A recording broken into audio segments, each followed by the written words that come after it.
दोस्तों लगातार चाइनीज सेना के खिलाफ जो भांडाफोड़ की कार्रवाई हो रही है और इसके बाद जो अमेरिकन इंटेलिजेंस रिपोर्ट लीक हुई है, ये सब जानकर तो आप लोग माथा पकड़ लोगे कि चाइना की सेना कितने बड़े कांड करके बैठी हुई है। कल को अगर इनका किसी के भी साथ छोटा मोटा युद्ध भी हो गया तो इनकी इतनी धुलाई होने वाली है कि इनको कोई बचाने वाला भी नहीं आएगा। और अगर आपको यकीन नहीं है तो चलिए मैं आपको बता भी देता हूँ। दरअसल जैसा कि आप सभी लोग जानते हैं कि आज की तारीख में किसी भी देश को अगर अपने ऊपर हमला होने से रोकना है, या फिर अमेरिका ने जो हाल ही में वेनेजुएला के साथ किया है कि वो लोग वेनेजुएला के अंदर घुसे, वहाँ के राष्ट्रपति को पकड़ा और उठाकर उन्हें अमेरिका ले गए। अगर आपको वो रोकना है तो उसका एक ही ऑप्शन है कि आपके पास परमाणु हथियार होते। जी हाँ दोस्तों, वेनेजुएला के पास भी परमाणु हथियार होते तो अमेरिका उसके साथ ऐसा कुछ भी करने की गुस्ताखी नहीं कर सकता। और इसी वजह से माना जाता है कि परमाणु बम आपकी सुरक्षा की गारंटी होता है। और चाइना भी अब से कुछ हफ्तों पहले तक यही माना करता था, लेकिन अब चाइना को ऐसा नहीं लग रहा। और वो क्यों? क्योंकि रिपोर्ट निकलकर ये आई है कि चाइनीज सेना परमाणु बम में फ्यूल की जगह पर रंग वाला पानी भर रही है। जी हाँ दोस्तों, और ऐसा भी नहीं है कि ये कोई नई बात हो। अब से करीबन 1 से 1.5 साल पहले मैंने आपको वीडियो बनाकर ये बात बताई थी, जिसमें मैंने आपको चाइनीज सरकार की ही कुछ इंस्पेक्शन रिपोर्ट्स बताया था। उस इंस्पेक्शन रिपोर्ट में चाइनीज सरकार ने खुद ये बात बताई थी कि हमारी ही सेना के कुछ आर्मी जर्नल सेंट्रल गवर्नमेंट के द्वारा भेजे गए मिसाइल के मेंटेनेंस के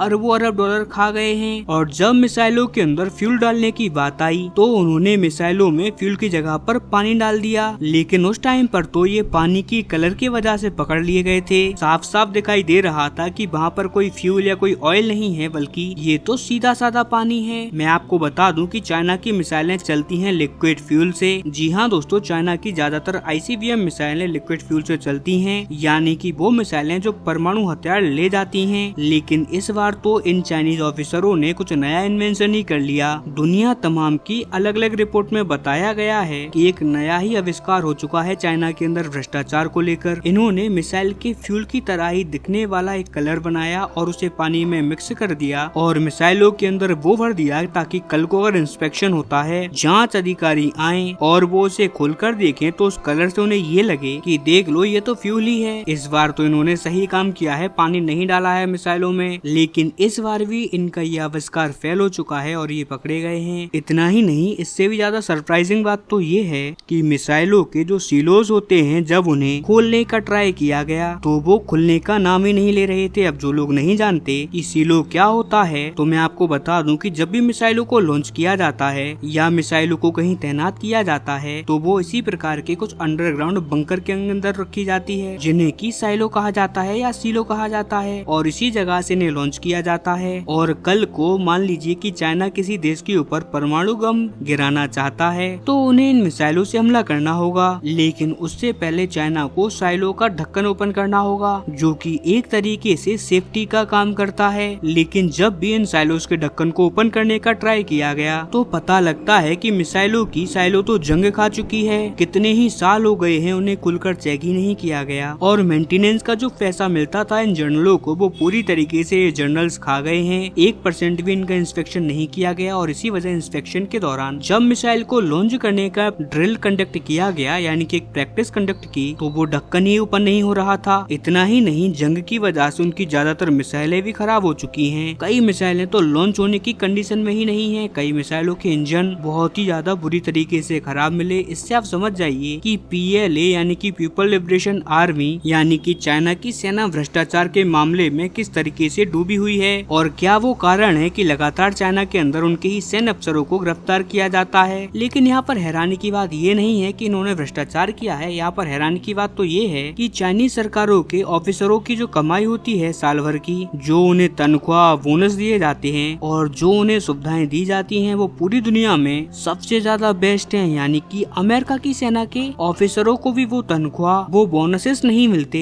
जो कि चाइनीज ऑफिसरों, चाइनीज जनरलों को दी जाती है। और इसके बावजूद जब ये लोग भ्रष्टाचार कर रहे हैं तो ये यकीनन हैरानी वाली बात है। लेकिन अगर आप चाइनीज सेना को अंदर से नहीं जानते तो आई एम श्योर आज आपको थोड़ा सा आश्चर्यचकित जरूर होना पड़ेगा। हाँ, लेकिन आप चाइना को अंदर से समझते हैं तो आपको जरा भी हैरानी नहीं होगी। और इसके पीछे का कारण ये है क्योंकि चाइना की सेना असल में चाइना की सुरक्षा के लिए तो बनाई ही नहीं गई। चाइना के संविधान में एक बात साफ साफ लिखी है कि चाइना की तीनों सेनाएं, यानी कि चाइना की थल सेना, नौ सेना और वायु वायुसेना, यहाँ तक कि चाइना की रॉकेट फोर्स, ये सब के सब चाइना की कम्युनिस्ट पार्टी के प्रति जिम्मेदार हैं। इनका मेन मकसद है चाइनीज कम्युनिस्ट पार्टी और उनके लीडर्स की रक्षा करना। एक तरीके से आप समझ जाइए कि चाइना की सेना है कम्युनिस्ट पार्टी की बॉडीगार्ड, और जब भी इन सैनिकों को शपथ दिलाई जाती है तो उनसे यही कहलवाया जाता है कि आप कम्युनिस्ट पार्टी के प्रति वफादार रहोगे। इनके संविधान में कहीं भी ये बात नहीं लिखी है। जितना मुझे पता है कि चाइना की सेनाएं अपनी मातृभूमि की सुरक्षा करेंगी, और अगर ऐसा लिखा है तो आप प्लीज मुझे कमेंट में जरूर बताइएगा। लेकिन फिलहाल जो मुझे पता है उसके अकॉर्डिंग यही फर्क है कि क्या कारण है जो इनके जनरल्स इतना भ्रष्टाचार करते हैं। और इससे आपको ये भी समझ आ गया होगा कि क्यों वियतनाम जैसा देश भी चाइना की सुताई करके बड़े आराम से चले जाता है। और आपको आज मैं ये बात भी बता दूं कि कल को अगर चाइना जोश में आकर ताइवान पर हमला करके उसे कब्जाने का ट्राई भी करेगा ना, तो उस दिन अगर ताइवान को ढंग से अमेरिका का साथ मिल गया तो वो भी चीनियों का भूत बना देंगे, और उसी दिन हो जाएगा कम्युनिस्ट पार्टी का द ग्रेट टर्न। इसीलिए आप लोग देखते होंगे कि चाइना की कम्युनिस्ट पार्टी और शी जिनपिंग चिल्लाते तो बहुत हैं कि हम दुनिया की सबसे ताकतवर फोर्स बन चुके हैं, हम चाहें तो ताइवान को कुछ ही घंटों के अंदर चाइना के अंदर विलय करवा लेंगे। लेकिन कभी भी वो लोग इतनी हिम्मत ही नहीं जुटा पाते कि वो लोग कभी भी ताइवान के ऊपर हमला कर सकें, इतने ताकतवर होने के बावजूद। और इसी बात से ये भी पता लग जाता है कि शी जिनपिंग और उनके सलाहकार ये बात बहुत अच्छे से जानते हैं कि आखिरकार उनकी फौज की कितनी क्या काबिलियत है और किस हद तक भ्रष्टाचार के प्राकंडों में वो डूबे हुए हैं। खैर, इसके ऊपर आपका क्या रिएक्शन है? आपका रिएक्शन हमें कमेंट में देना ना भूलें। साथ ही चैनल को सब्सक्राइब करें, वीडियो को लाइक करें। मिलते हैं जल्दी ही।